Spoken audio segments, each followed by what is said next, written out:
ఎక్కడెక్కడ షణ్ముఖుణ్ణి ఆరాధన చేస్తారో అక్కడ ఐశ్వర్యం పరిడవిల్లుతుంది. పక్కన ఉన్నటువంటి తమిళ దేశం, ద్రవిడ దేశంలో అంత ఐశ్వర్యం వచ్చింది, అన్ని పరిశ్రమలు వచ్చాయంటే కారణం ఏమిటో తెలుసా అండి? సుబ్రహ్మణ్యారాధన. వాళ్ళు విపరీతమైన సుబ్రహ్మణ్యారాధనం చేస్తారు.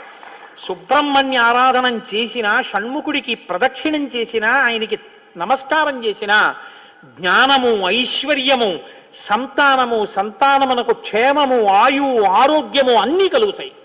అంత శక్తివంతమైనటువంటి సర్గ ఈ షణ్ముఖోత్పత్తి సర్గ.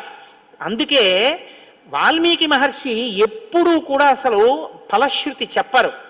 కానీ ఈ షణ్ముఖోత్పత్తి గురించి చెప్పిన తర్వాత, అందుకే షణ్ముఖుడికి ఉన్న గొప్పతనం ఏమిటో తెలుసా అండి? ఆయనకి ఒక గొప్ప విజయాన్ని సాధించాడు షణ్ముఖుడు ఒక్కడే. శైవ కేశవాలు రెండు, శైవ వైష్ణవాలు రెండూ కూడా వియ్య వందేట్టు చేశాడు.